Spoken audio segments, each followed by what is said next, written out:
we go. I have every morning, I feel like I'm getting, I don't know, I'm going to say closer to God because every single day I'm like, do a little prayer that the technology works and voila.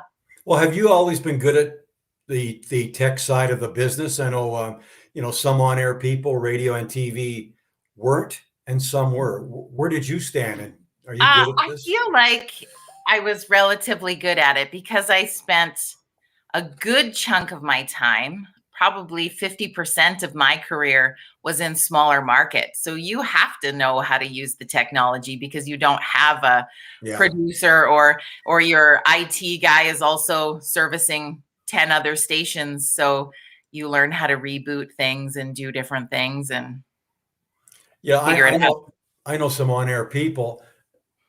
I was sort of in the middle, but more towards not knowing what was going on. Now, I'm talking more television here, Yeah. but I know some that could, you go in a live remote, and some on-air guys could tell the camera guy, this match should be here. You should be doing this. You should. Oh, here's what you do. Where I just kind of left it up to them. Yeah. Well, I I was in. remember when I worked, so I when I worked in major market, I worked in Edmonton at the Bear. And I remember going on my first on location broadcast with them. And I was used to in smaller market, you're figuring stuff out. And somebody came along with me and set up the equipment. And I stood there like Yeah, completely gobsmacked. I was like, you're going to do that for me? yeah, that's great. I have hit the big time. Yeah, that's good. Yeah, it's then you can just concentrate on what you got to do on air. I like that too. Yeah. Oh, I would go with both worlds. I think Sure. the biggest technology challenge I had was after the flood in High River. I wanted to be in the community, but our radio station was wiped out in the flood. So we were broadcasting out of Okotoks in that office for the time being, but I felt weird being in a different community that's okay talking to a community that wasn't. Yeah. So I begged and Yeah. pleaded, and my engineer from that station was brilliant. And Vern built me a radio station in the back of a work and play trailer that was donated to the station. And so we had this like radio station on a cart. And so I would have to get to this trailer in the morning, fire up the generator by myself in the dark, wheel this like radio station on a cart out onto the back of this trailer and turn it on. And I would broadcast from the parking lot of the Hitchin Post. Well, It good was for you because insane. you felt you were really part of it then. You were talking Yeah, authentically as opposed to being in some nice, pristine, comfortable situation. Well, exactly. others, good for you. Yeah. That's great. It's a good So we were story. at the traffic circle. So it was like a hug or a honk. If you were okay, you'd honk, go by. If you weren't okay, you'd pull in and get a hug. And that's what we That's did. So very good. That's so great. fun. That's good. But welcome to Virtual Coffee Club, friends. I know we've got people joining in. Feel free to say hi in the comments. I'm so excited to have a special guest with us on this Tuesday morning. We are blessed, I think, to have Grant Pollock joining us this morning. Grant, thank you so Wow. much for being here. Well, it's my pleasure. I have seen this before, and I think it's a great idea to say you're blessed. I mean, I'm honored. That's pretty powerful statement. Thank you. No, it's good to be here, Jody. Well, I think that for most people, I mean, we've got people who join us on this podcast from all over the world, but anybody who has been in Alberta for the last several while probably knows your name, if not so your face or voice, because you were basically the face and voice of sports in our province for a long time. Would I say over 3 decades, or do you just prefer a long time? No, I don't. 31 years Yeah. in camp. 31. So you can say whatever you want. Nothing bothers me. It's okay. Yeah. But that's Yeah. a beautiful career in sports. How'd you get into the media field? It's what I wanted to do as a little boy, a little kid. I grew up in Toronto, so I'll try and not make this too chronological boring. But when I was 11 years old, my father got me behind the scenes at Maple Leaf Gardens in Toronto, and the hockey game was going on. This is the original six. This is way back. So it was cool to be at Maple Leaf Gardens as a little kid, but I didn't get seats my dad got me behind the scenes of Hockey Night in Canada. I got to meet the famous Foster Hewitt, and there was a host, a guy before Dave Hodge, Ward Cornell. And I saw these guys, and my dad said ever since that day or that night, I talked about being a sportscaster. I talked about wanting to talk about sports. I talked about wanting to be a hockey guy on TV, and it came true. So I just want to give you a neat little story that I just love, because that was in 1961 when I was a little boy. 1991, guess where I was? Almost at the same spot where my dad and I were, behind the scenes at Hockey Night in Canada, just where the players go out on the ice, watching guys on camera. I was standing there with my 2-7 microphone flag, my 2-7 jacket, doing flames on 2-7. So what I dreamt about as that little kid, apparently, according to my dad, I was doing in this very same spot 30 years later in 1991. So it was a dream come true. So it's what cool. I always wanted. It is cool. The neat thing about that night, Jody, was that we had done rehearsal in the area where the players come. Okay, now it's almost air time, so the fans are going nuts at Maple Leaf Gardens, and the players are coming out, and the director in my earpiece IFB is saying, "Okay, we're on the air in 30 seconds. Everybody have a good show." All of a sudden, I'm thinking about my dad. I'm thinking about the past. I said, "Oh man, that whole story, but I was here 30 years ago. I'm doing it. And my dad was, all this kind of stuff." I'm getting emotional. I had to get my act together because the countdown, 5, 4, and I did get it together. So that's kind of a neat story. So I took radio and TV broadcasting at a college in Toronto, worked in radio behind the scenes in Ontario, worked in Thunder Bay as a rock jock, got into TV just north of Toronto in Barrie, Ontario. And I knew some guys from that station who were working in Calgary, and they said, "Hey, there's a station out here. It's pretty cool. They've got the Flames, local TV rights. I think they're looking for somebody. You should apply." Well, being an Ontario guy, I was so nervous. So why would I move to Calgary? I loved Ontario, and that's where I was from. But I did, because I knew someday maybe I'd have a chance to do my dream of hockey, and I did. I did.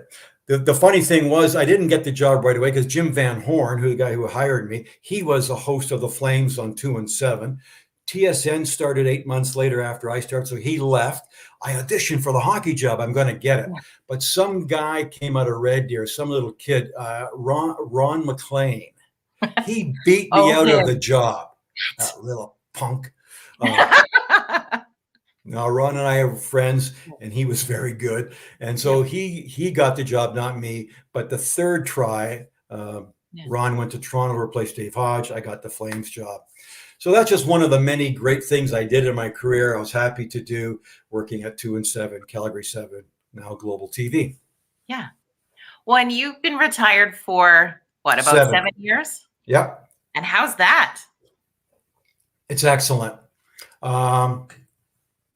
It came at the right time. It was the right thing to do at the time. I'm glad I did it. People often say, do you miss work? Yeah.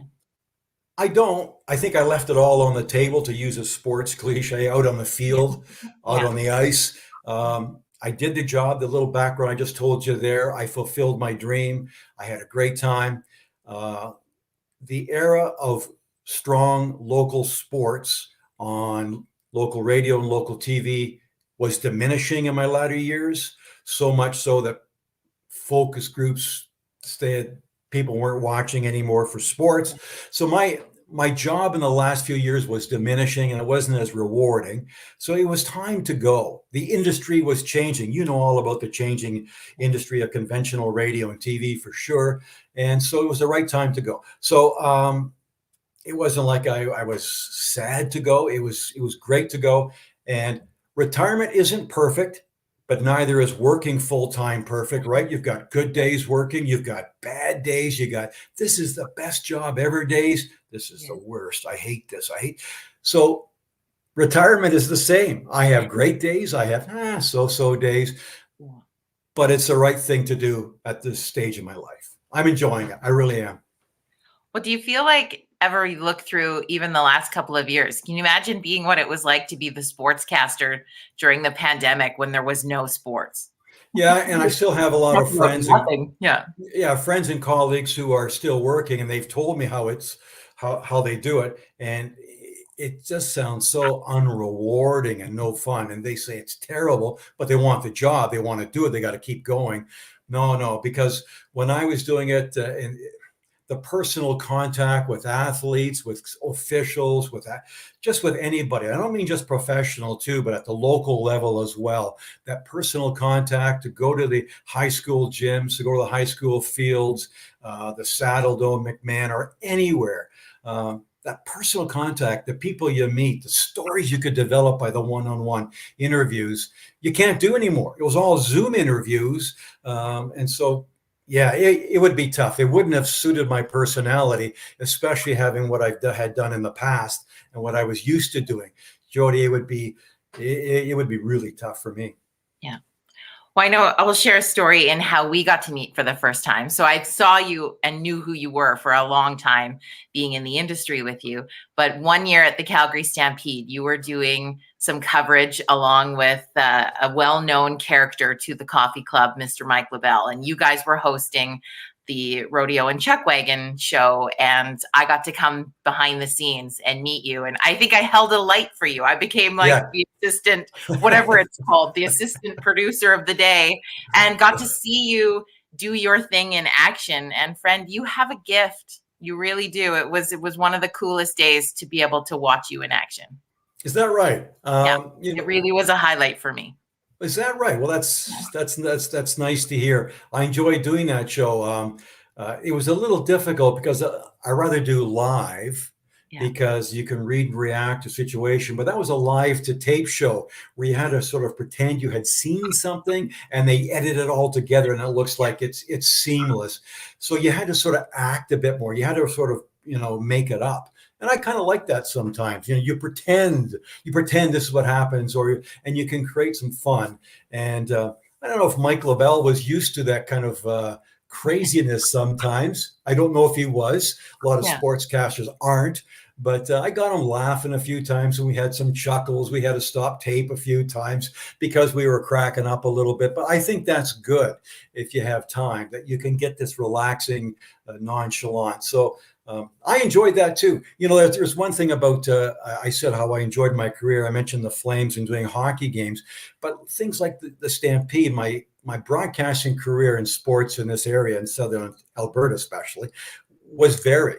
The Stampede rodeo show, the hockey, the local nightly half-hour sports show that was popular, going to meet athletes and parents and all this kind of stuff was rewarding too, and being involved with sports clubs was rewarding. So yeah, that's Stampede Rodeo. I remember the night you were there and helping along. It was back in the barns, taping stuff. Yeah. The smell all the time.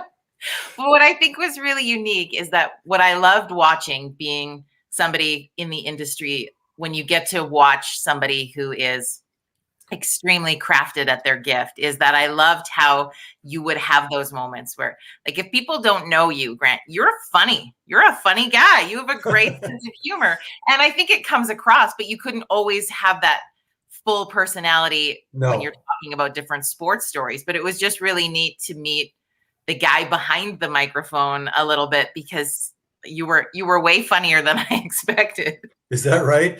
Does that sound like a takeaway compliment? But you know what I mean. Yeah. No, Jody, and I've heard that a lot too. And I never knew how to take that. Or should I be funnier on the air? Am I too crazy off the air? But I had heard that before. I think I grew up at a time, and it's funny, one of the producers for hockey games told me, Grant, stop trying to be an announcer. So when I was doing the hockey games, but back in the day, there weren't crazy off the cuff kind of sportscasts. We're all kind of very straight and very serious about the game and what's going on, right?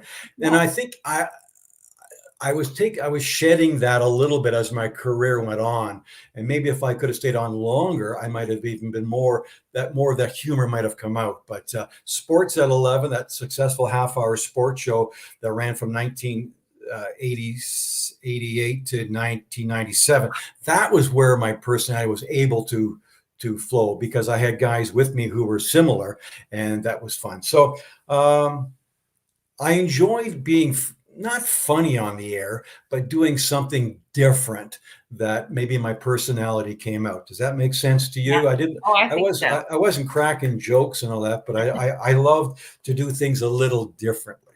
Yeah.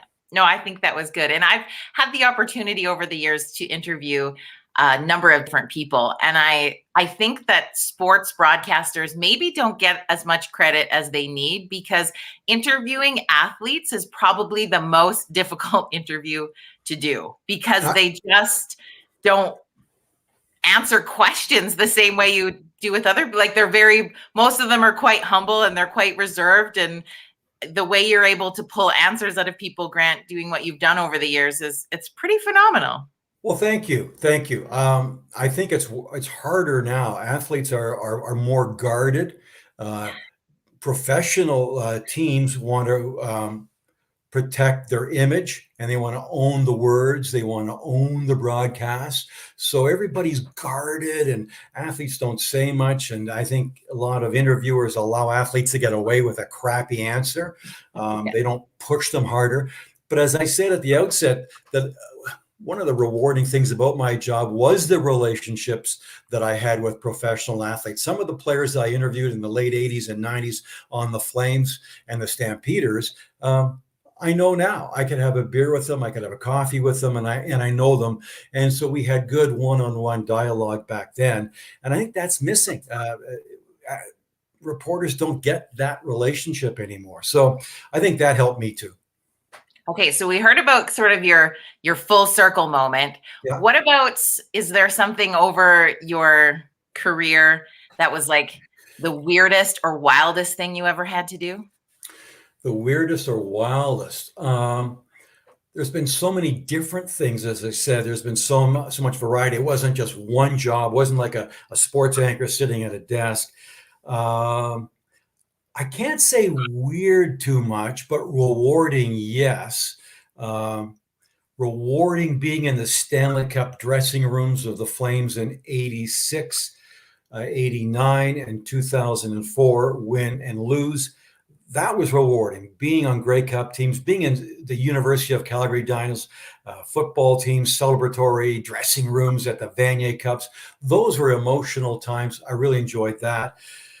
So I can't say weird, Jody, but really rewarding. And here is the most rewarding thing that I've ever done. And it was interesting towards the latter part of my career. So the first part of my career was getting to be this hockey guy, getting to be the professional sportscaster. The latter part of my career, when Global didn't have the hockey rights for the Flames, I was more of a local sports reporter and anchor. And that turned out to be great because I did so many interesting stories. And very quickly, I found out about this football team on the reservation on a reserve north of Rocky Mountain House. And this band had a high school, but kids weren't going to school. So to encourage the boys to go to the school, they had a football team. I think it was a 9-man football team that played small towns around central Alberta. Where ConocoPhillips was the oil company supplying, they built the field for them. The long story short is that football, sports changed the lives of these young Indigenous boys because they started going to school so they could play on the team. When they played on the team, it changed their self-esteem. It changed their image in the community and made them better citizens. So that was a story I told. And the interviews that I had with these kids admitting they didn't want to be what they used to be, that football was transforming their lives. It changed them. I spent 2 days up there at this reservation, and to do those kinds of stories. That sticks with me right now as a rewarding time. So I honestly can't think of weird. Doing Sports at 11 with Mike Lonsbro was often weird I because was we just did gonna say, such like, come on. we Yeah. did such crazy things. I'm going to change my there. I got the sun on my face. Is that better? Yeah, Yeah. I'm my own technician. There you go. Look at you with the camera angles. Yeah. We did some crazy sports shows where we would do a sports show in Sports 11. This would be in the early 90s. And it was kind of like a David Letterman. We were heavily influenced by the David Letterman show in the early 90s. So we did a show from a hot tub, but I didn't know Mike Lonsbro was going to be in the hot tub because he wasn't on the set beside me. I said, "Where's Mike?" "Oh, he's out in the back. He's in a hot tub." So the camera followed me outside the station, and there's Mike sitting, naked up here, sitting in the hot tub. He says, "Hey, let's sit here." I said, "Well, we're doing a Sports 11. We can't do this." He says, "No, do the show from in here." This was all planned. So we did the show from there. We had a Stampeder guest. He had to come to the show, but we had to do the interview in the hot tub. The best thing about this, we didn't even mention the hot tub after that. It's like, why wouldn't we do the show from the hot tub? And the Calgary Aquabells duet came and did a routine for us too in the hot tub. So it was kind of a fun, crazy, wild show. That was one of my most favorite weird shows. So Yeah. that's some weird and some emotional. You'd find something weird. Yeah, I guess if I stop to think about it, I think Sports 11 brought out more of the weirdness in sports broadcasting. Now you see a lot of sports anchors nationally try and be a little different, irreverent, funny, and I think Sports 11 had a lot to do with that in the late 80s, early 90s when we were kind of crazy at times. And that's, I think, set a standard for young guys watching. And now networks want that kind of irreverence, that off the cuff, fun stuff. Yeah, exactly. So what have you been doing in retirement? What's keeping you busy? Well, I enjoy a lot of downtime. I mean, I truly enjoy that. Where in the past, I got to be busy, got to do this. I don't like to say I'm keeping busy, Jody. I like to say I'm staying active. I work out a lot. I play pickleball. I do sports. I travel a fair bit. I like to do adventure traveling.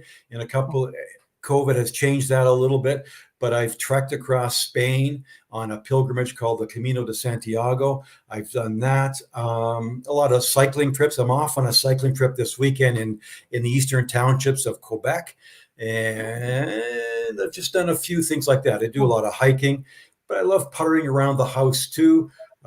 I do a commercial for Alberta Laser Rehabilitation Center, and I volunteer for Calgary Bantam football. I don't know if any kids from High River play on the Bantam Eagles, which is from Southern. They're more from Okotoks, I think.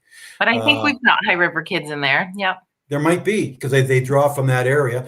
And the Eagles, that's the Bantam football team from your area, is the number one team, undefeated. So I do the PA announcing for that at Shoaldice Park here in Calgary. And what I like about doing that is that I can do a little personality. It's not just, tackled by Jody Seeley, that's I can have some fun. Jody was a great ball player and she likes this. And look at that. I can throw some of my personality in there. So that's what I'm doing a little bit right now. That's awesome. Hey, did you see how have you noticed how subtly I've moved? Yeah, you're just like panning the whole room. We can see your whole office. Very exciting. There you go. Yeah. Maybe not as wild as we had John Morris on Coffee Club a couple of weeks ago, and he did the show from his man cave that he built in the garage. Boy, is that thing beautiful. I don't know if you've seen inside there. No, I haven't. Does he live in Chestermere? No. Does he live in Chestermere? He lives outside Cochrane. The city, doesn't he? Or Cochrane. One of the C's outside. One of the C's. One of the Canmore, Cochrane. Okay. Stuff I should know. But we had Ben Hebert on the couple weeks before him too. So I've caught up with curling. Yeah. Yeah. Well, I'm in my daughter's old bedroom and I've turned it into a bit of an office. This is nothing fancy. Nothing fancy. It works. Nothing fancy. Yeah. Yeah. It's awesome. Well, I want to be conscious of people's time and yours, but you're going to have to come back for part 2, because I know that you have way more stories that we can pull and share and have some fun with, I think. I can talk about anything you want to talk about beyond my career. I would love to get off my career and talk about other things too, if you want, and maybe bring some of the things I learned along. Yeah. Hey, I'm just a phone call or a text away. Perfect. Well, you're in. You might regret saying this because you can be my new fill-in guy. No, I will. I do not regret. As you can tell, I like to talk. Yeah, it's beautiful. It's awesome. And I've so enjoyed hearing about, some of your stories today. It's been great. And we've had lots of people saying good morning to you in the comments. So thank you to everybody. Yeah, thank you. Mike says that you are a true professional and an absolute legend. Whoa. Wow. He said it was amazing to work with you. It was amazing. And I alluded to it earlier that I think Mike wasn't used to this kind of, I won't say bombastic, but this personality coming out. But no, it was awesome. It was you fun. Pulled it out of him too. Yeah. Yeah. It was really good. But thank you so much for having coffee with us today. Like I said, you will be back. So friends, if you think of things that you would like to ask Grant in the future, write them down because we're going to have him back on the show and we're going to hear some more stories from another great broadcasting legend. Yeah, some behind the scenes stuff, stories that have never been told. Yes. We have a secrets out story. Yeah. Maybe we'd have you on a WTF Wednesday and you can dip into what it's like to swear live. That was a really hard one to overcome as a broadcaster.